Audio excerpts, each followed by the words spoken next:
What's up, my beautiful, beautiful souls? Y'all are just absolutely amazing. If no one has told you today, baby, you are beautiful, you are loved, you are kind, you are smart, intelligent as FUCK, genius, empowered, loving, aligned. You're all of those good things.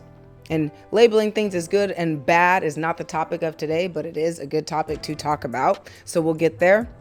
But today's topic is actually going to be a continuation of last week's podcast, which was shedding the victimhood mindset. Okay. So we talked a little bit about shedding it. If you were on my Instagram today, then you would know that today's topic is going to, like I said, be a continuation of that, which is actually when you start to shed the victimhood mindset, some sort of chaos is going to start to come into your life, right? And this is because you're shifting, you're moving, you're growing, things are changing for you.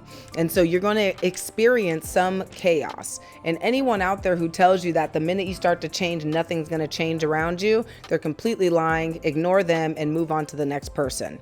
Because the truth is, anytime that you start to change something in yourself, not in your life, but in yourself, your life is automatically going to pop up like whack-a-mole, like, oh, boop, I've been here the whole time. You just didn't really notice because you were running on this particular program and the program didn't allow the whack-a-mole to come up.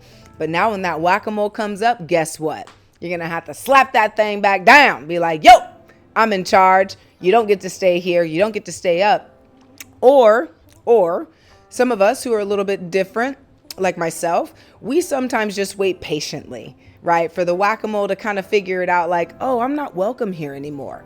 In fact, they're not even giving me attention. Okay. So there's two ways to tackle that, but that's not the reason of today's podcast. So last week we did talk about shedding the victim mindset. To keep it very short and sweet, we talked about how victimhood can actually start to create more problems in our lives versus actually taking on responsibility, taking on ownership and power of what your role is in everything that you do. Okay. So let's get into it. And I'm curious, I have a couple of questions. Have you ever felt like you have been spinning out of control? Like you're just caught in a whirlwind of chaos that you just cannot seem to escape? Okay. This is not particular to if you listened to last week's podcast or not. It's just a quick question. Do you ever feel like you're spinning out of control? You can't get a hang on things. It's just a whirlwind going on. Probably, right? Every single one of us probably has felt that. Do you feel like you will possibly disappoint yourself or others by changing, from the victim to the victor? You feel like you're going to disappoint yourself. You feel like you'll disappoint other people by being different than who you used to be. I know for me, that was one of the biggest things was if I change who I am, then the people around me are going to see me different. And then will I even be happy with the changes that I made? Right? Like doubting, man, should I just stay the same because this victim thing's been working to a certain degree. I'm comfortable in it, but I also want to change that. I don't want to be a victim forever. I know that there's power in taking my power back. And no, it's not a paradox. There is power in taking your power back. So do you feel like you'll possibly disappoint yourself or others by changing from victim to victor? From the external having power instead of your internal having power? It's a great question to ask yourself. So the purpose of this episode is really to recognize how going from chaos into empowerment can actually improve your lifestyle, and then how chaos and victimhood are linked. Okay. So let's recognize chaos for a second. Chaos has the feelings of, maybe you can describe it for me. What does being in a chaotic environment or a chaotic state of being feel like? Feels like overwhelm, anxiety, feels like you're stuck, feels like you're reactive to everything, right? You have those little nuances that are there, even though the overarching thing is chaos. Things are not in order. I can't get a grip, right? That's the same thing as being stuck, is not being able to get a grip on something. You're stuck in one place. Imagine a mountain climber, right? Who can't get a grip. Well, he's stuck wherever he is until he can find that grip, right? So what I want you to do is reflect on how you feel out of control. Like, where do you feel out of control? Is it in your finances? I've been speaking to French people, so I said finances. That's how they'd say it. It's so cute. Is it in your finances? Is it in your relationship? Is it in your communication? Is it in your job, your career? Is it in your children, your family? Where do you feel like the most chaos is? And if you have a pen or paper, or you can go to your notepad on your phone, type that down, where you feel the most victimized, where you feel the most chaos, okay, and out of control. So victimhood, okay, this is how victim mindset is going to fuel that chaos. And we don't want to feel chaos, right? We want to feel what? Order. We want to fuel the order in our lives, not fuel the chaos. However, from chaos does come order in some and most circumstances. That's a whole nother topic. Ooh, I like that. So victimhood, you could equate it to chaos, right? Constantly reacting to things, okay, other than taking control. So when we are victims, we find ourselves saying that thing happened to me, so I'm reacting this way. Or this person did that to me, so I'm going to react this way. Reactions, responses, two different things. A reaction is like a knee jerk, right? Like, oh, someone said something disrespectful, quote unquote, in my eyes to me. So I'm going to come right back at them, either with some more disrespect, some passive aggressiveness, some feeling of anger, and actually act that anger out.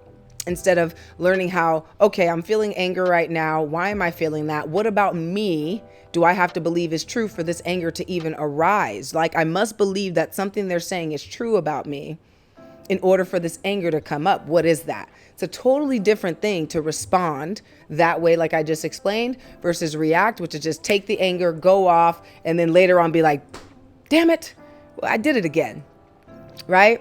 So where in your life, if you wrote down, let's say finances, okay? And we're talking about how the victim mindset fuels chaos. For someone in finances, you may say, well, my job doesn't pay enough for what I do. Okay, that's a reaction. Like, that's just the immediate response, is to blame something outside of you. If you're here in Mind Does Matter, guess what? We are always, always, always not blaming ourselves, but we look at the mirror when it comes to things that happen out in our lives. We have to face the mirror, okay? The mirror might be dirty. Wipe that sucker off. And usually they are dirty mirrors, okay? Because there's a lot of crap that we've piled on top of our mirror that prevent us from seeing who we truly are as people, as souls, right? Living in this experience. So constantly reacting rather than taking control. Well, taking control is that response that I gave you. Okay. So if it's finances and you're talking about your job and it's not paying you enough, well, how can you take control? You can take control by saying, you know what? I'm going to ask for a raise.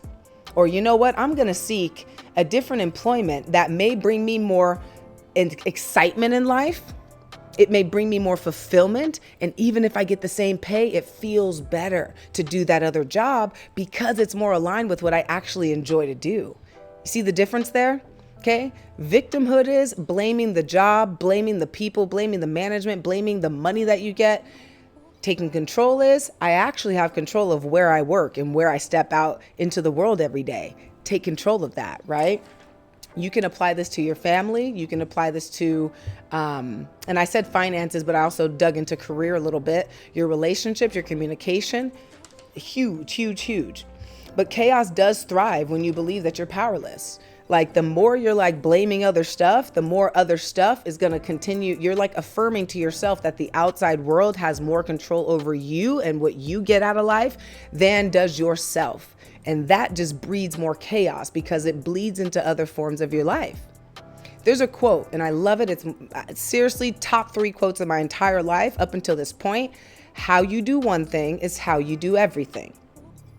So if you're feeling chaotic in your finances, but not so much in your relationship, take a second look at the relationship, because within that relationship is chaos, is victimhood to some degree, because you can't just do it with the finances. It has to be done in every aspect of your life because it's an aspect of you. And I'm talking fast so I can get through this in the 15 to 20 minutes that I always like to allocate to my beautiful souls who listen to this podcast. So keep up. If you didn't keep up, go ahead and listen to it again. So for me personally, an example of like how, I can relate to this is in my sales career.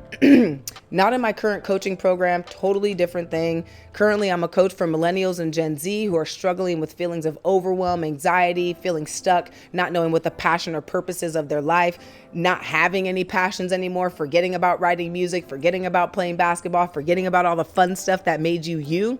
right? I help millennials and Gen Z to actually get unstuck, okay, and to thrive and to be their complete selves. Be your complete self, to do life with confidence and to have unshakable peace, okay? So if you're interested in that, you can find the link, I think, somewhere here in the podcast. I will put that in there for sure. But what I did in my sales position, okay, totally different line of work, but how you do one thing is how you do everything. I've grown from this. This is what I love, is reflecting, right? Is I used to actually blame my clients. Like when I very first started, I did it for 5-6 years. I used to blame my clients for not buying. Used to be like, man, that was a very silly decision. They should have fucking bought it. Right? That's how I would feel. Why didn't they do this? This is very silly decision making on their end. Like, right? Just blaming, just projecting, just putting all that onto them. Really what it was doing was soothing my ego. Okay. Making me feel like, ooh, okay, I don't have to blame myself. I'm a victim to what their choice was. Absolutely not. What I had to do, instead of blaming them for not making the purchase, is actually go back to my skill set and see what can I do to help people who actually need the product in their lives, who are spending way more money without my product than with it. Okay. How can I portray that to these individuals in a way where it's easier for them to say yes? Okay, for those of you who don't like salespeople, you kind of got to get over it, because guess what? You're selling yourself every single day. And sales is just a match between a desired result and the person who needs the result. It's just matching people together. And yes, there is a financial exchange, but you're either going to exchange your time or your money. And I'd rather exchange money any day, because my time I can never get back. Okay, so I hope that helps those of you who may have sticklers against salespeople and things like that, which I used to as well as a salesperson. So here's some quick steps, okay? Step 1, we're going to run into acceptance. Like, we're going to run. Okay, I'm literally running if you're listening to the podcast. We're going to run toward acceptance, okay? And what is it accepting? We're accepting that chaos exists, okay? We're going to accept, fuck, I'm in this chaotic situation. It is crazy, right?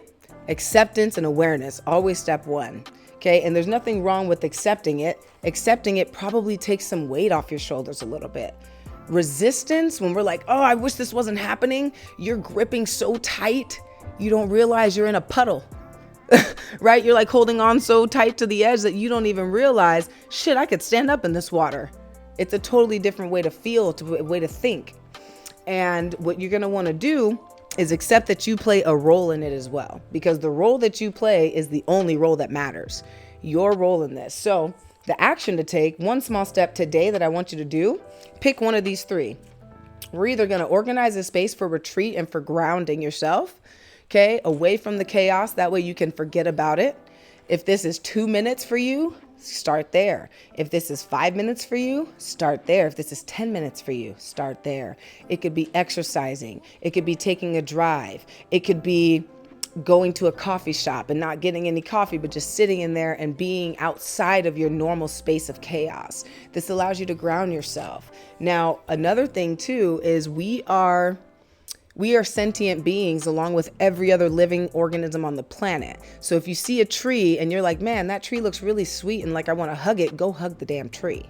Okay, that's your inner self saying, hey, that would actually be helpful in your achievements of what you're looking to do.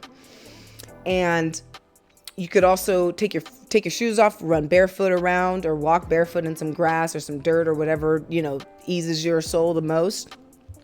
You can do breathing exercises, breathing techniques that help me is breathe in for 6 seconds. Well, breathe all the air out first, breathe in for 6 seconds, hold for 3 seconds, breathe out for 6 seconds, or you can hold for 9 seconds and breathe out for 6 seconds. So a 6-3-6 or a 6-9-6, okay? Either one works.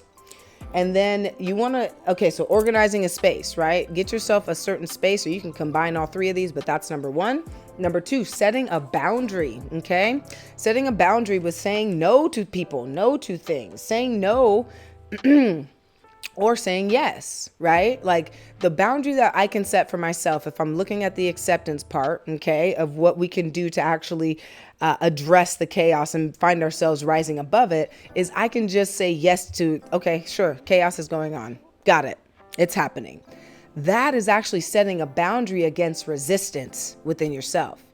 So boundaries are not always for things outside of you. Boundaries are also for things that are going on inside, such as the resistance you might feel in experiencing something like chaos due to your victim mindset.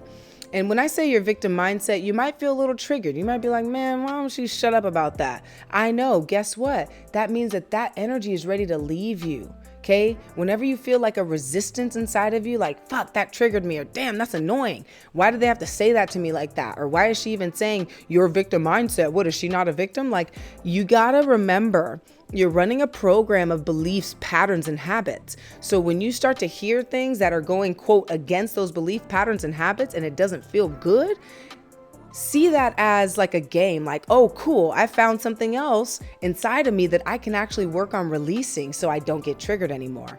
You see what I'm saying? We just moved you from victim to victor, just in that one quick thing, okay? Just realize, and again, I'm talking fast, I know that. Go back and listen to it.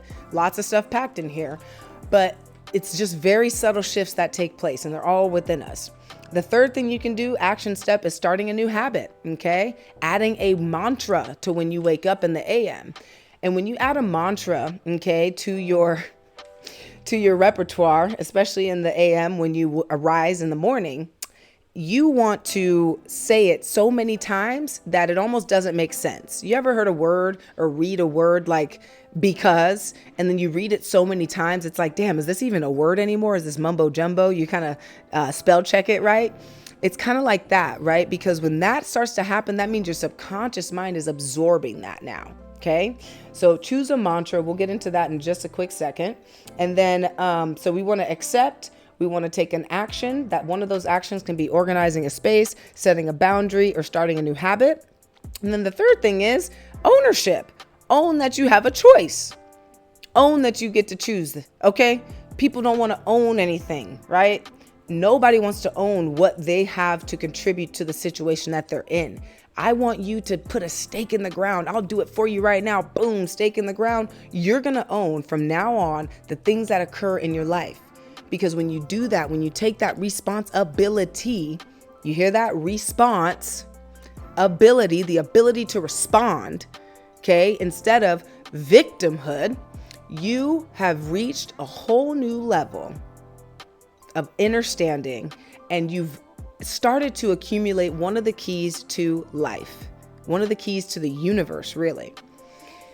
So reflect on what we just went through when you have a second. And then the last thing we're going to talk about is staying empowered in chaos, because it's easy to talk about, it's easy to start the process, but staying empowered during chaos, man, I'm so grateful. I've gone through a lot in my life. My story is pretty insane. But you do this using mindset shifts. And one way is mantras and questions for yourself. So remember I said we want to start a new habit. You can pick whatever habit you want, but I know that mantras is one of the best ways to do it. People see them as affirmations. Go ahead and see it that way. Totally up to you. If you have no resistance to affirmations, even better. But if you have resistance to affirmation, the word affirmation, you're going to actually want to go and rename it, reframe it into a mantra. Mantras are different, and I'll do a whole nother podcast for that. And actually coming to the Reclaim Your Life event this October is going to make it very clear the difference between a mantra and an affirmation. So a couple mantras you can use. I choose how I respond. That's one. Write that down. Put that in your notes. I choose how I respond. Not what I respond to just yet. We'll get there, but how I respond. Okay. Second, this is an opportunity. What is this opportunity? Okay, when you have chaotic things going on, turn off my other alarm. When you have chaotic things going on in your life, realize these are all opportunities. However, if you haven't yet gotten to the point of like, oh, it's an opportunity for this, like a lot of people would say maybe it's an opportunity for growth, which of course is fine. I'm not, of all of this is growing, right? But the way that I look at life, it's not about really growing. It's more about coming back to self, right? And the way that we do that is through some of these processes we're talking about. But this is an opportunity. Quote, what is the opportunity? When you ask yourself questions, and ask yourself so you can hear yourself internally. Right now, as I talk, guys, I don't talk to people. I talk to myself, like through, like You know the voice in your head, okay? You can use that voice to basically mimic at the same time what you're saying and be like, okay, when I say this is an opportunity, what is the opportunity? I'm talking like to my inner self. So my inner self is going to go to work, which it always does, for me and find what the opportunity is. And then you can even couple that with show me the opportunity in a way that I just cannot ignore, in a way that's so blatant to me. It only makes sense that this is the opportunity that I'm getting from this chaos that's going on. What's the opportunity here? Okay, it can be anything. It can be an opportunity to grow more patience if that's what you've been asking for. Keep in mind, be careful what you wish for. It can be an opportunity for you to be able to manage and regulate your energy. It can be an opportunity to seek a different way to do something, right? What is that opportunity? Only you will know that. And then the last mantra I'll give you is I create my own peace. That way you start to draw the power, okay, back in. And these mantras are going to actually help you when you're in a chaotic situation more if you use them when you're not in chaos. Okay, it's like the warrior in a garden or a gardener in a war. I'd rather be a warrior in a garden, ready to go. I've got my armor. I know how to fight, but I don't need to use it right now. But I'm still going to practice, right? So to ground this into yourself, what I want you to do right now is just take a quick deep breath with me. We're going to do a 6-9-6 breath. That means we're going to push all the air out. We're going to breathe in for 6 seconds, hold it for 9, and breathe out for 6 seconds. We're going to do it one time only to anchor in everything that we're learning. And this right here is also going to help you when you start to do your own practice to anchor it in for yourself. Okay? On 3, we're going to push out. 1, 2, 3. Breathe in for 6 seconds.